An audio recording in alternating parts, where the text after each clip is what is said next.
Hello, and welcome to 10 Very Big Books, a Malazan Readthrough podcast. This week, we're talking about Gardens of the Moon, Book 4, Assassins. My name is Peter Bond, and I've read each book in the main series. However, my two co-hosts have not. With me today is my friend and closest confidant, India Jones. Hello. And the city of cities himself, Joshua Baker. What's the plan, Darujhistan? There you go. We're back. We're into it. It's been a bit for us in the real world, but we're here recording again. Yes. I have some opening remarks, Peter. I would love to hear them.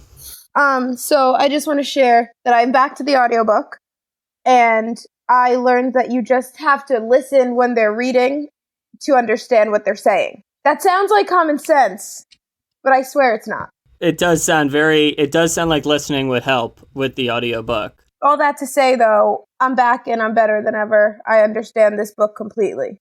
Your brain has expanded. I'm enlightened. I might as well be a character. This is a revitalized India. I love it. You know what? So it could have been that I just really didn't want to be at work today, but I was into it when I was listening. Because, okay. You know, usually... Let's hope your boss isn't listening. Oh, I know, right? God forbid. But also, I do what I want. Sorry, not sorry. Ayo! And lastly, this audiobook reading was in total 3 hours and 15 minutes, which is absolutely ridiculous.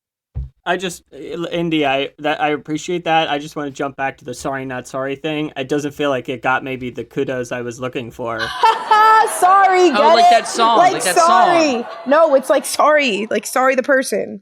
Like Josh, the character. Sorry's not sorry. Thank you. I'm glad we got to circle back. Alrighty, moving on. Oh. And take it away, me summarizing it. Hit it. Chapter 11. Kruppe dreams once more. First of the ancient Talani Mass, bone casters, and the rite of the Imas. Kruppe encounters a pregnant woman of the native Rivi tribe. After the eruption of sorcery on the Rivi plains, Tattersail's soul has been shifted into the child. The child will be a bone caster and protected by Krull. Krull warns Kruppe before the child is born. A silver fox fades away from the woman's stomach and the child is born. The Bridgeburners' mission is underway in Darujhistan. They tear up bricks off the city street and replace them with Moranth explosives. Whiskey Jack is haunted by Sorry. Crocus Younghand visits Uncle Mammoth. Crocus hopes to study under his uncle. Mammoth says he could even become a councilman if he worked long enough. They speak about Darujhistan being born on a rumor. The rumor of the tomb of a jagged tyrant filled with treasure and power. The tomb was never found, but the city cropped up in the Gadrobi Hills anyway. Sorry tracks Kruppe to the Phoenix Inn. She kills the bouncer and sneaks inside. Crocus arrives as well, the coin of Opan falling from him for just a second. Crocus joins Kruppe and his friends to speak about the rumors around Moonspawn.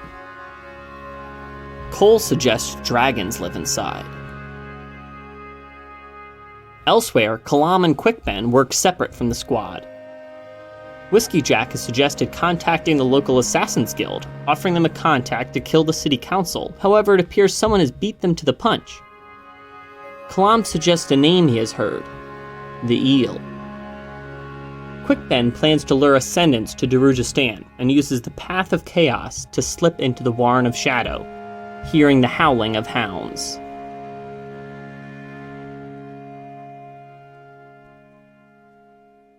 After Tattersail was engulfed in flame, Josh, you had a suspicion that maybe she was less dead than it may initially appear. After seeing her fate in Kruppe's dreams, what do you think about that and maybe this dream sequence in entirety?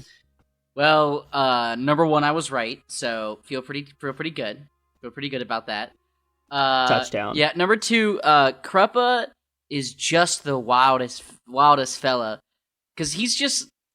So, the guy in the dream, not Cruel. The guy in the dream is from the... Kruppe. No, the other guy. But not Kroll. Yeah. The Talana Mass. Thank you. So he is from the same race that is now Bone People, but that's from back when they weren't Bone People. Yes, that's correct. So in his dreams, he speaks with elder gods, travels great distances, and time travels. But it's like a dream, you know? Okay. He's dream time All right, traveling. yeah. Now, question. As we've said several times, we use this incredible PowerPoint to help us with some things. And, some things I read, and they just make me go, you know what? Fuck this book. Okay. And so one is, it specifically says that when they say Kron Talan Amas in this chapter, it's missing the glottal stop apostrophe, which would denote past tense. I did notice that too. What the literal fuck does that mean? Because I know, while reading, I was like, oh, they're missing an apostrophe here. Why is it not here now? Like, what? From what I understand, and this is some deep stuff, I think it's best if we can kick it over to a new segment I'm trying to start on the podcast that I'm going to be calling the Bone Zone. Bone Zone. The Bone Zone. We'll work on that. Our producer is shaking his head at us. Yeah, I feel so unsafe right now. All right. And then what are we doing in the Bone Zone, you may ask? And that is right. We are just talking about the Talani Mass. So, Josh, I think the Talan sans apostrophe, from what I understand, comes before they become skeleton people. And then the apostrophe would denote after they are skeleton people. Why the fuck would we know that? I don't think you necessarily would. Then but why I'm the fuck did he do it? Well, listen, I don't know what to tell you Get Harrison here. Horn. I got a question for him. India, did you have any Talani Mass thoughts, since this is a new encounter with them after we met Onos Talan last week? That's a bad question. Okay, let me... It's like you didn't even try. All right, let me try a second one. Let me step up to the bat a second time. Kruppe sees the Talani Mass in their ancient form, and kind of we learn more about the ancient history of their people. How much of that did you jive with, or was it just kind of passing stuff as you were thinking more about the Kruppe dream?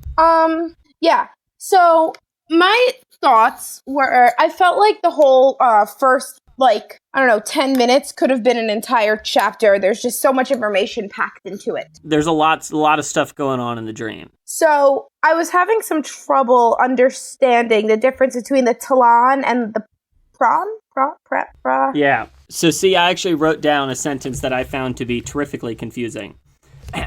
It's this is right at the beginning of the dream. I am Pran Chol of Kanag Tol's clan among the Kron Talan, which is, it's just a tough sentence to, I think that's the character's introduction, and I think there's just a lot of words in there, So which one is the elder god? Kroll is the elder god. Kroll. And then there's this Talani Mass bone caster, Pran. Oh! Yes. Okay. And then the pregnant woman who's from the present.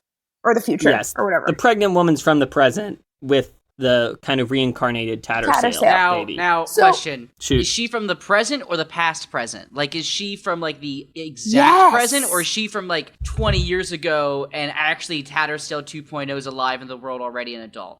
But I thought that it's because she went through the Warren, and then she got all broken. She's from the present. Yeah, present. So there's going to be a baby born that is Tattersail 2.0. Yeah, and I think later on, maybe in chapter 13, we Kroll, the elder god Kroll, offers an update, and it's like, yeah, the child's with the Rivi and growing. Okay, cool. Okay, so Tattersail, she had what do you call those things? A thing, a spell, a curse, a thing on her that made her not die? Would she have died if she didn't have, and that's why she was all put back together after being torn apart? It kind of had to do with the way she died, because you'll remember that she was kind of engulfed by Talan, which is the Warren of the Talani Mass. So since she was like kind of killed by that, like this Talani Mass magic helped soul shift her, from what I understand. And why did they pick, like, I mean, I guess it's just a dream, so she just kind of popped in and they were like, oh, there's a pregnant woman and they need a body and you're right here. Yep, the native Rivi people, I guess. Okay, yes. That was all my thoughts on that. Kruppa's annoying. That's another thing. Kruppe. I like Kruppa's when he like annoying. when he like he's like really stern with someone. I think it's Tattersail, and he wants her to come on. He's like, I'm so nice, but I could also be stern. And he like pats himself on the back for that. Funny as hell. I was like, you're so annoying. But that was that. Moving on. All right, enough Talani Mass talk. Enough Kruppe dream talk. This is the. Let us move on to the Bridgeburners and say goodbye to the Bone Zone. See you later, Bone Zone. I'm not gonna say goodbye. Oh. That was a little loud. We're taking the D train to Darujhistan.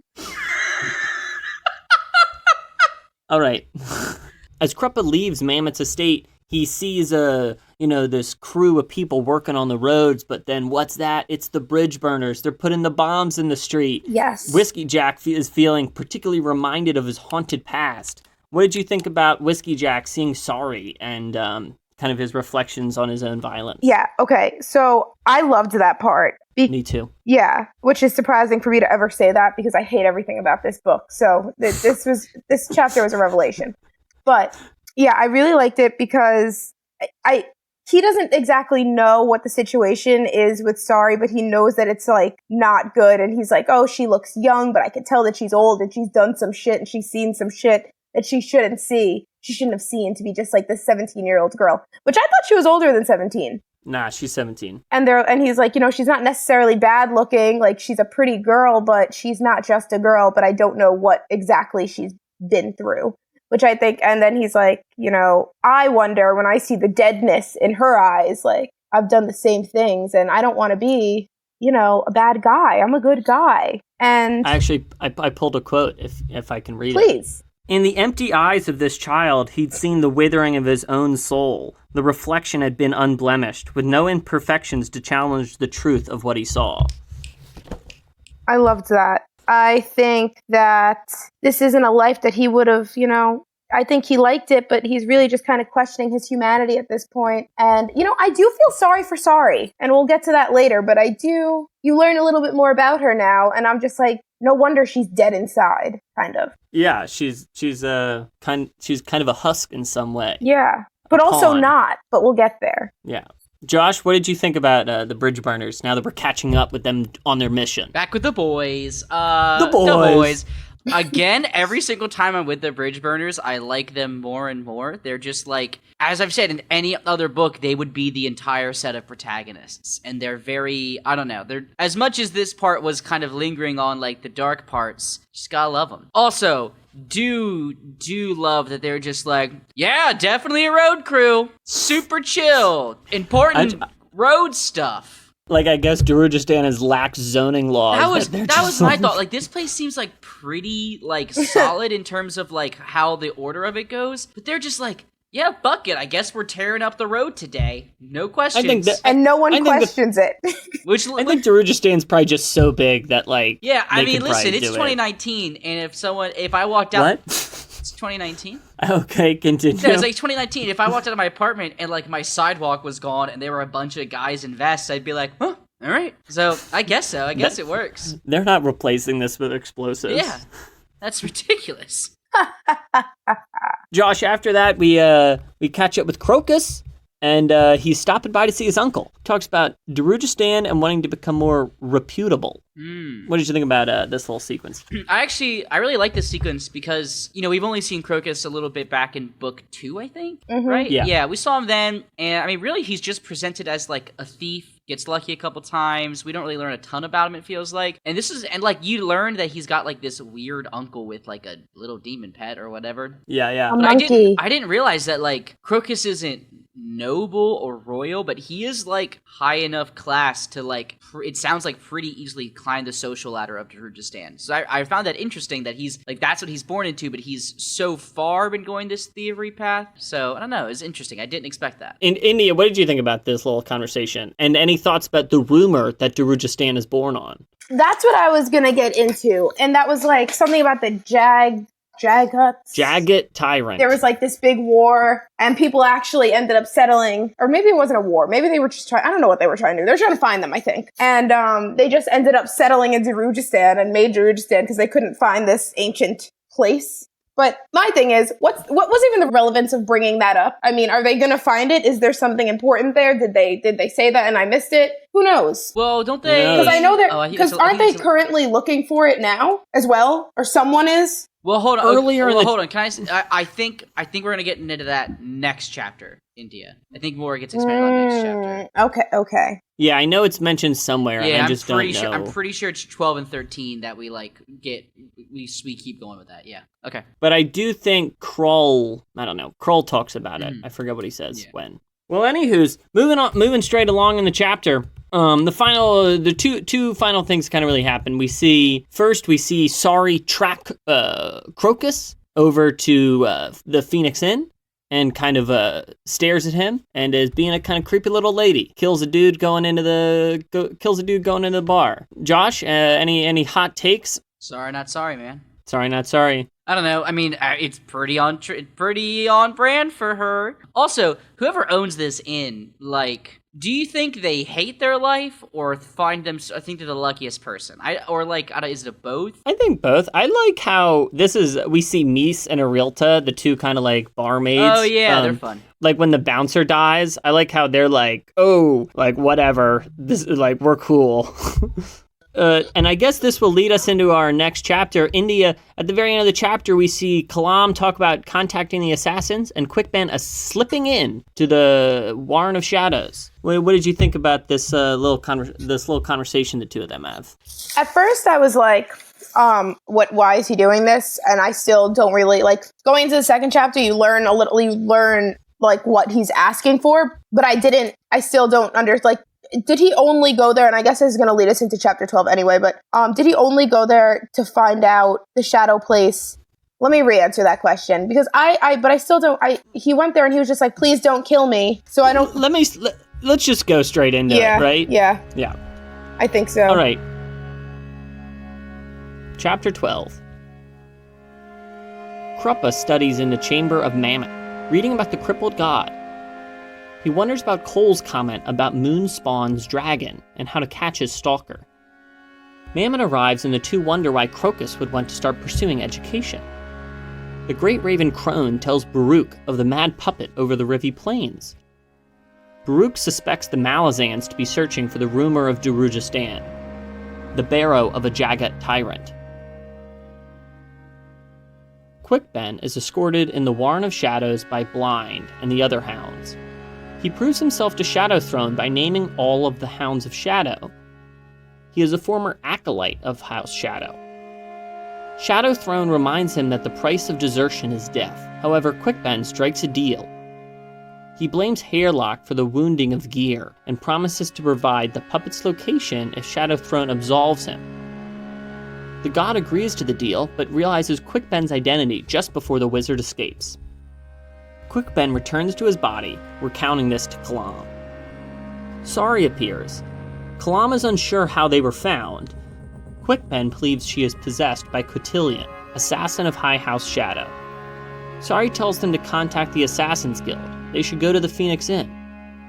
And then she leaves.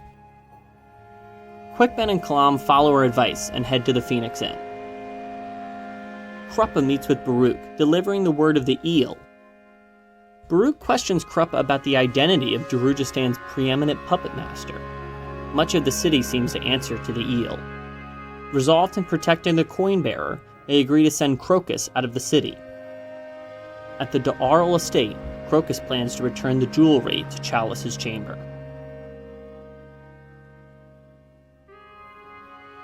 So, India. Now that we're formally talking about Chapter 12 and Quickben's encounter with Shadowthrone, What did you think about another one of our journeys into the magical warrens? I thought it was creepy. I like the dogs. I think that it's just... I really love the dogs. I really love the, like, shadow mansion. Yeah! I like the dogs. They're like little people. What I didn't understand mainly was why he, like, they said a whole plan, but I didn't get it. And I didn't, and are we just finding out now that he was an acolyte? Yeah, that's news. What is that like a god? Is it like somebody close to a god? Is it? No, an acolyte's just like a worshiper. Like he used to be a priest of High House Shadow in a way. Oh.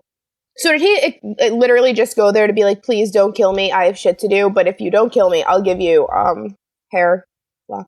Yeah, he was like, kill Hairlock, absolve me of my crime, and then. But why do they want Hairlock? Because he injured him? He like fought with him? Quick Ben kind of put all the blame on Hairlock and kind of shifted it away from Opon and like Perrin hitting him with the sword. Okay. Yeah. They're starting to feel like Hairlock is working against them. I feel that way as well. Yeah. Crazy puppet. Josh, what did you think about venturing into the Warren of Shadows? It was sick as shit. I don't know what else you want from me, man. Like, I'm a huge nerd, and when it's just like, oh, a wizard surrounded by death hounds being escorted to the death god's mansion, they strike a deal. Yeah. Like, yep, done. Yeah. You ticked all the boxes. It was pretty metal. Super metal. Alrighty, well, and then after they return, they kind of meet Sorry, and who kind of just shows up randomly. Then she sneaks away, and they head off to the Phoenix Inn. Josh, any thoughts about Sorry in this scene? Well, we kind of knew who she was. Like, I think Shadow Throne, it talks to Cotillion in Chapter 1, and there's a lot of it is implied, but I'm glad that like a character has finally been like, that was good. Now. This brings me to a very important point that I have. Lay it on me. Sorry admits in this chapter to killing assassins. But she's the god of assassins. So, isn't that kind of fucked up? Nah, see, this is where you're actually mixed up. She's not the god of assassins. Cotillion is the assassin of High House Shadow. Oh, okay. Is she... But doesn't she have multiple people going on in her? Like, she has her, like, young self, she has that person, she has another person. Oh, yeah. Exactly. But wait, you're right. So I should say Cotillion is the god. Cotillion is the assassin. The assassin of High House Shadow. Okay, and have we learned if Cotillion is an ascendant, is just like a... Is Cotillion a god? Like, what do we know? Cotillion is an ascendant, and that is about, Opon, it's like... Got it. Yeah. Okay, cool. That helps. Before we go to the Warren of Shadows, we see Kruppe researching and Baruch talking more about the Jagat Tyrant. So, India, this is our second mention of the Jagat Tyrant.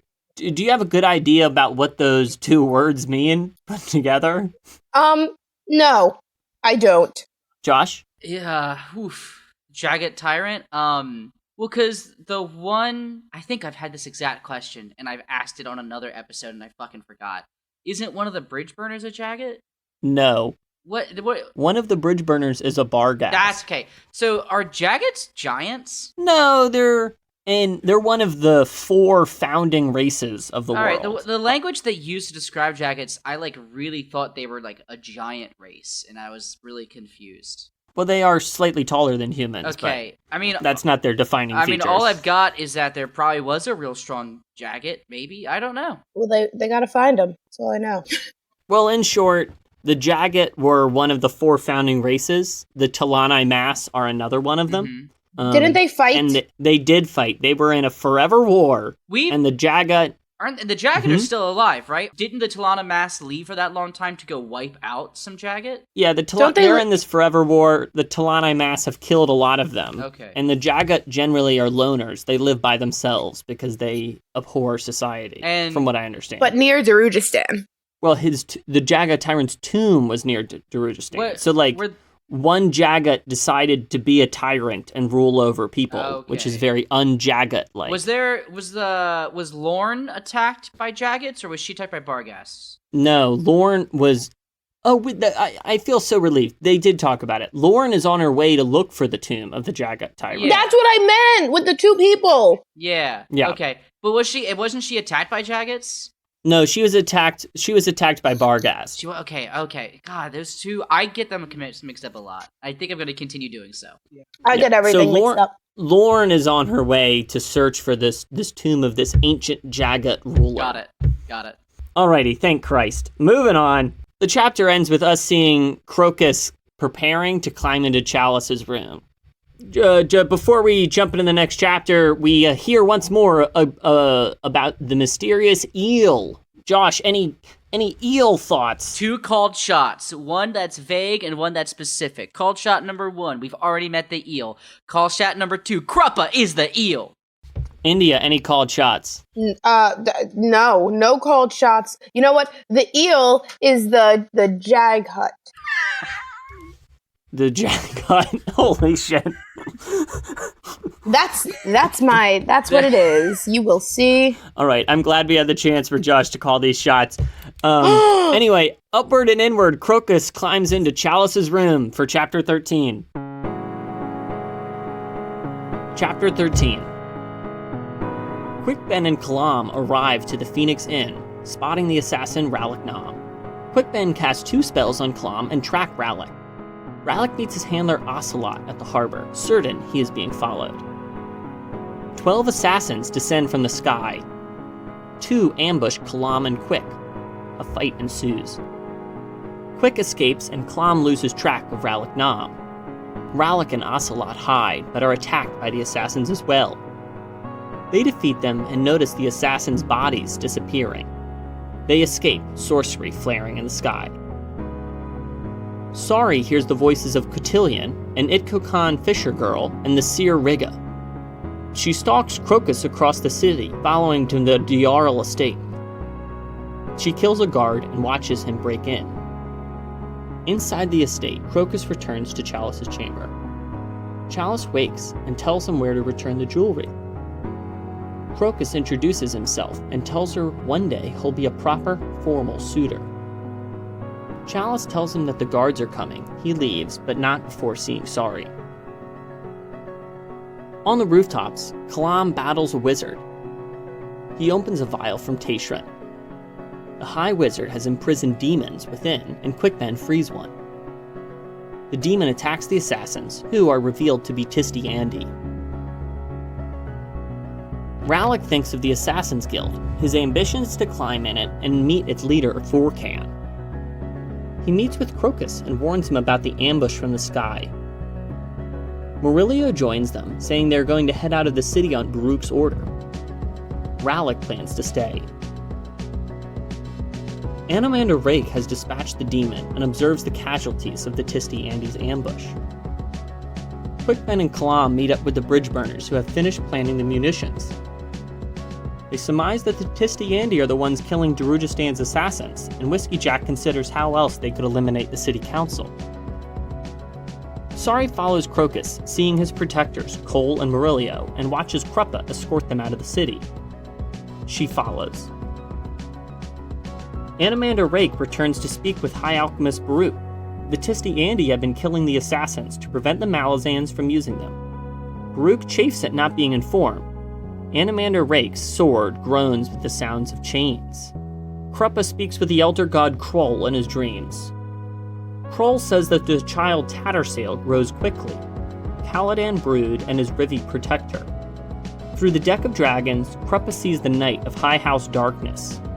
Hearing the sound of chains, the Knight is allied with Baruch and the mages of Darujhistan, wielding Dragnipur. Kroll warns him of elder magic brewing within the Gadrobi Hills.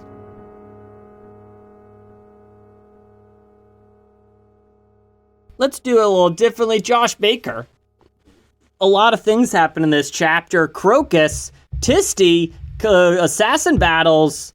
Why don't you pick one thing? Take us there. Take us there, my man. I would like to talk about the demon and Quickben and Anomander Rake. You and the demons. Your eyes are always focused on these bad boys. Well, I mean, as I said, that was the first moment of this book where I was just like, oh, fuck me, I guess. You know, when they just like are randomly like, and then there's a demon. Because like it's the same type of demon too. Yes, so I was very interested to because they've implied that the Tayshrin actually was the one that summoned the demons, not Animander, and this all but confirms it. Which which basically states that like then the question is, was Tayshrin's original plan to actually succeed at that battle, or just to wipe out a lot of high mages and secure power for himself? Big question. We'll find out later, I assume. Good question. Okay, done with that. Well, demon didn't know it would be intelligent. Was a pretty Pearl. Pearl's having a little combo. Honestly, I gotta say that the ending remark to Quickben was like fucking brutal. Like it tore my heart out. It was like, do you pity me? Like I was like, because there's been hints about that sword, but that was the moment that I was like, oh, I guess there's something real bad about that sword. And look, very interesting that the demon. God, I'm just telling you, this is one of my favorite scenes of the book so far. When the demon's like, tell me your name, and Quickben says his full name, and he's like, you're supposed to be dead. I was like, first off, sick. Second, how the fuck do you know, demon? Like, is this demon from that area? A lot of questions. Lastly, this sword with chain noises. What's it called again? It's got that sick name with a D. Dragnipur. How dare he just put in such an 80s high fantasy bullshit in here in this come on. Oh yeah, the dark elf stand-in race is led by a king with a magic sword that enslaves souls. How dare you, Steven Anderson? But Dragnipur's a great name. Dragnipur's a sick name. I'm done. All right, India, what did you think about the battle on the rooftops, Animander Break descending, the demon, a lot of stuff happens. All that happened, Peter, but I must say my favorite part by far was when, what's his name? Not Kalam? Some assassin just decided no, you're mine, and it was some woman, and they had a very even match. Do you remember that part? I know. I think you're talking about when it's from a Tistiani point of view. I think. I think it's some girl, and she's fighting him, but she's beating his ass, kind of, and I was just like, this is so empowering. But that this I could kill Kalam if I wanted to. Yes, this strong woman I really enjoyed that. But anyway, mostly I didn't really, it was just a lot of people fighting. I think I didn't really understand anything that was happening. This could be, we're about 2 hours and 45 minutes into the books at this point that I'm reading or listening to. So maybe I just zoned a little bit of it out, but I did hear that, and I really liked that part. Well, let's put a pin in this whole Assassin's plotline. India, at later on in the chapter, when Animander Rake meets up with Baruch again, we kind of learn that the Tistiandi have been the ones killing all of the city's assassins in this preemptive move to prevent the Malazan Empire from using them. So what do you think about this kind of preemptive strike? Well, I didn't realize that's why they did it, but that kind of doesn't really make much sense just based off of, I guess, the fact that I feel like that's just saying that you should just kill anyone because you think Malazan, they either take you and you fight for them or they kill you.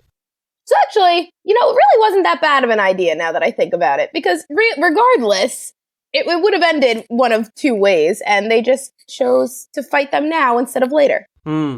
You're not wrong. The Bridgeburners did plan to reach out to the Assassin's Guild with the exact contract they expected. Josh, what did you think about it? Oh, yeah.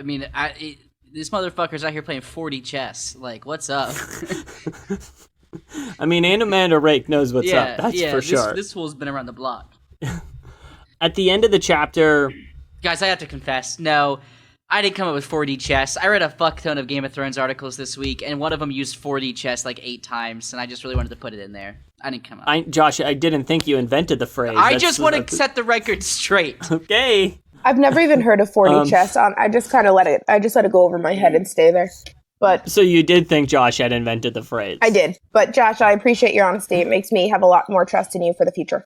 So, Indy, in the last chapter, you talked about hearing the different aspects inside Sorry conflict. So, what did you how'd you feel about that? What resonated you there? I love Sorry. I think that Sorry is my favorite character. Yeah. But only as of recently, because understood now the internal battle with like the little girl and the assassin and the other person.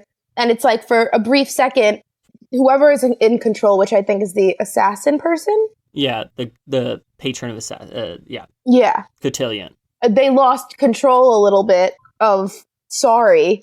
And it makes me wonder if if this internal battle is also going to be an important part of the story going forward, like where she maybe finds herself at some point, or there's some kind of, I don't know. Sorry, I'm not writing her off.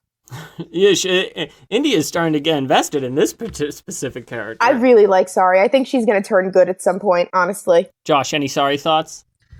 Oh, God, I just want to say sorry, not sorry. I don't know. She's like, I find her really interesting because, like, I don't understand her motivations in the slightest. I cannot like, I guess she's there to, I don't know, to ruin the Malazan Empire? Like, I don't know what her large motivations are. I kind of see her short-term ones, but even she's kind of conflicted with it. I don't know. I find her really interesting. Also, cannot wait to see when her entire psyche breaks down as her multiple personalities fight for control. I so agree. Who's gonna win?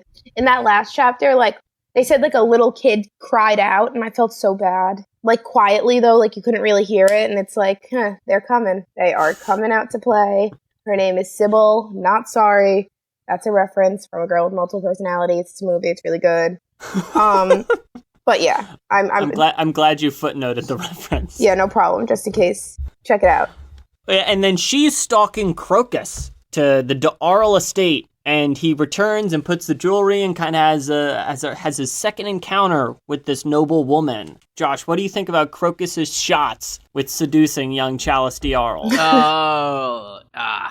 Crocus is, listen, he's bold. I'll give him that. It's a bold strategy. He's putting himself out there. He's really putting himself. He really is. You can't fault the kid for trying. You can fault him for stealing all of her shit and then trying to put it back in the middle of the night. Which is... Well, that's okay. He put it back. All right, here's an alternative plan. He shows up during the day, claims to have found someone trying to fence these goods, purchased them back, seeing the D'Arl Estate's brand on them. What's that? He's a hero. I just thought of that right this moment. But didn't Chalice already see him when he stole it? No, like that. He saw her. She never opened her eyes. Oh, I think you're right. Yeah. So that's my plan. However, I do love his boldness of being like, I'm gonna come here suiting you, and you're gonna know that I'm a fucking thief, and you're gonna love it. India, what do you think about his shot? I think that him and Sorry are gonna end up together. Shipping. You ship Sorry so hard.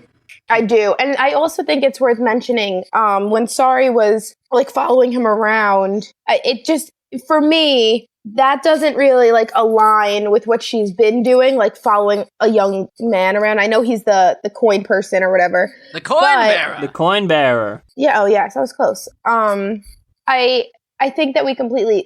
I'm just so obsessed with her. But I think that we completely skipped over, and I think it's important, so I think it's worth mentioning that, like, one of the people, like, when someone said seer, she got, like, freaked out, and then one of the people inside her is probably like a seer. I don't know what a seer is, but I don't know. Is that relevant to this whole Crocus thing? And because that's when she kind of had her weird moment, and now she's following him all around. So yeah, I don't know if it's relevant to the Crocus thing, but we do know that we've met only one other seer in this story, and that is Josh. Your face. Is it? It's not. Is it the Wax Witch from chapter 1? Yes. Yes, it is the Wax Witch. So, is that so? Wait, no, that's not the seer that we're talking about inside. Sorry, I don't know. It could be that she thinks of the seer because it was like the last thing that she saw that day. But didn't the seer say too, like, I'm gonna be in you and I'm gonna be telling you what to? Didn't she say something along those lines when she was talking to her, just walking with her like little? Water? Yeah, she had this prophecy. She was like, "Our souls will be intertwined. Oh. I'm not going to leave you anytime soon." She said something like that. See, you see. I knew Sorry is actually the protagonist of this story. Case closed. Case closed. I'll put it out here. If Sorry is the protagonist of this story, I'll eat a flip-flop. I'll take Alrighty. you up on that. After Sorry sees Crocus, she follows him and sees kind of him meeting up with his posse, so to speak, to head out into the Gadrobi Hills. And we also hear Kruppe being warned that elder magic is brewing in the Gadrobi Hills. Any thoughts about what could be out there? Jag Hut. Jag Hut. Jag Hut. Jag Hut. Jag Hut.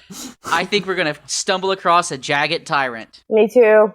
And by that I mean the tomb of a jagged tyrant. Or more likely, all of these forces are going to meet and it's gonna be a shit show. You know, I think that's an interesting guess you got. Good old Peter doesn't show lies on his face bond. Good old poker face Pete. That's what they call you, and for good reason. I have no idea what you're thinking. We talked a lot this week. We had a lot on our mind, I guess. Yeah. But it's also 7:30. Yeah, it's not as late as we usually record. We got I'm all so this. We have proud. all wait, is this 7th? Oh my god, we did it. I also think it has a lot to do with like a lot happened in these 3 chapters. It was yeah. insane. I remember reading chapter 3 specifically, chapter 11. I remember reading it specifically thinking, be like, fuck, this is going to be annoying to talk about. There's so many things happening. They're all over the place. That was me in the beginning, like chapter 11. Like I said, in the first 10 minutes, I was like, okay, well, we could talk about this for 15 minutes. Mm-hmm. So I think that, Peter, I want to kudos to you for doing like a really good job leading these discussions, because you could go on forever. Welcome to our. I'm glad to get kudos on air. Welcome to our new segment, the Kudos Corner. Kudos Corner. And Josh, kudos to you for always knowing what to say. Oh, shucks. Okay, now for me, both of you. Okay, kudos to India for coming up with the best segment on the show. Wow, the Bone Zone's taking a hit on its first episode already for me, ranked number 2. I just really liked, I think I loved reading these 3 chapters. They're a blast. The most fun I've had this far reading the book. And I think it has a lot to do with, like, it's like all the characters are in the same room. I mean, not all of them literally, but it's like all the plot lines, it's like the starting of them being woven together. We're all in the city. We're all dealing with the same problems. We're all interested together. Yeah, I got you. Yeah, just like that. So it was just, it's exciting to have everyone there. So I really got a kick out of these 3 chapters. I also think it's becoming easier to read. Like, well, I shouldn't say easier to read, but because it's You heard it here first. It's easy for India to read the book. No. It's the worst book I've ever read in my life. However, now that all the characters are defined, even though sometimes I still confuse them, it's easier to understand who they are as and what they're saying and why they're saying it and how they speak. I think it's becoming more easy. I'll say this, India. Speaking of which, I'm looking in the Dramatis Personae. Not a ton of names left that we haven't gotten to. Yeah, you've certainly met every major character. There's this thing though that it is a pet peeve of mine that Erickson does. Where like they'll meet, like Dubo on the street, and I'll be like, oh, hey, Dubo, and then they'll move on. And Dubo will be in like 2 sentences, and he'll get to be in the Dramatis Personae. Yeah. So then you look at it, and you're like, man, there's 600 characters, and it's like, no, there's a lot of very minor characters sometimes mentioned. I also, since we're talking about things that we hate... well, no. Oh. Well... No, please, go ahead. I hate that people have multiple names. That steams me. That is the worst. That steams you. Who has multiple names? Well, they have they'll have like a first name type thing, and then they'll be like, oh, he's the something. Like the coin bearer. But his name is also... Yeah. So like somebody will refer There's a lot to of him. titles Lorne people and the use. adjunct. Yeah, exactly. Dujek exactly. the High Fist. Yeah. So they'll call them by like one name or the other, but I'm not. How am I supposed to remember? Like you just said Lorne and the adjunct, and I didn't even remember that she was the adjunct. But now I'm like, oh yeah, she was pretty badass, that adjunct. Yeah. She's a strong, independent woman. That's right. She don't need no man.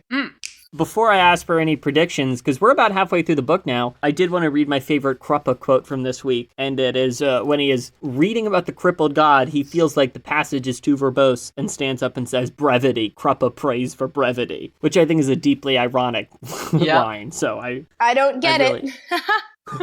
Kruppe is not a brief man, in my opinion. Oh, no. All of his parts feel like they go on for days, especially his dreams. Especially his dreams. His dreams take up like a whole half of the first book.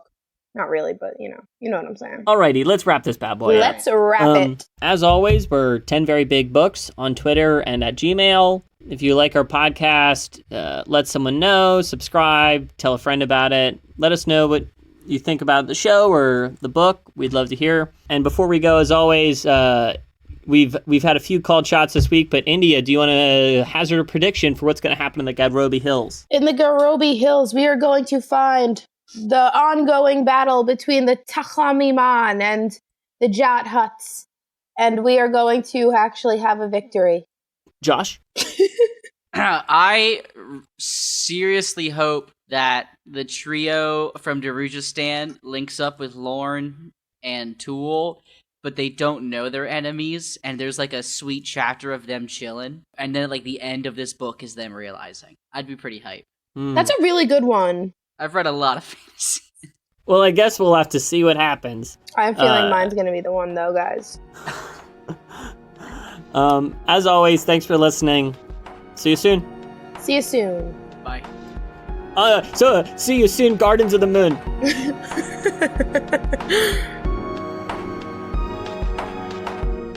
Hey everybody, producer AJ here. Continued thanks as always to everybody who's listening and sharing and discussing the podcast on Reddit and Twitter. We got our first email this week, and we'd love to get some more 10verybooks at gmail.com, and you can also tweet us at 10verybooks. We also, of course, want to thank Dan Gesrick for making our wonderful logo. You can follow him on Twitter at Dan Gesrick for the hottest Pedialyte takes, and of course, all the music for the show comes from Amaranthin's album Simulant Rain, which you can find on Bandcamp.